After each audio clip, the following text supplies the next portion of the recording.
ఆవులు మేపేవాళ్ళు, బీఫ్ తినేవాళ్ళు కొంచెం వీడియోని జాగ్రత్తగా చూడండి. గోవుల్ని అమ్మలాగా పూజించుకునే మన దేశంలో ప్రస్తుతం ఇప్పుడు ఆ గోవులకి రక్షణ లేకుండా పోయింది. అది వాటి మరణాల వల్ల కావచ్చు, లేదా వాటిని చంపి తినే వాళ్ళ వల్ల కూడా కావచ్చు. దీన్ని నివారించడానికి అహ్మదాబాద్ ఎల్డీ యూనివర్సిటీకి చెందిన ధ్రువ్ పటేల్ 2 సంవత్సరాలు కష్టపడి ఒక మెడిసిన్ కనిపెట్టాడు. ఇది ఒక వ్యాక్సిన్ రూపంలో ఉంటుంది. మన దగ్గర ఉన్న గోవులకు కానీ లేదా మన దగ్గర ఉన్న చిన్న ఆవుదొడలకు కానీ ఖచ్చితంగా ఈ వ్యాక్సిన్ చేయించుకోవాలి. దీన్ని చేయించుకోవడం వలన మనకి ఎటువంటి ఉపయోగాలు ఉండవు.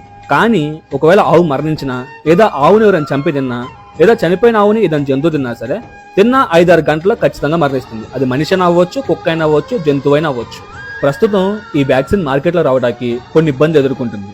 కానీ వచ్చిన రోజు మాత్రం గోశాల ఉన్న ప్రతి ఒక్కరికి ఉచితంగా ఇవ్వబడుతుంది. ఈ వార్త విని సంతోషపడుతున్న ప్రతి ఒక్కరూ మీ బంధువులకు కానీ మీ స్నేహితులకు కానీ తప్పకుండా షేర్ చేయండి. పొరపాటును ఎప్పుడైనా టెంప్టింగ్ గా ఉందని చెప్పేసి తిందామని ట్రై చేసేవా అనుకో,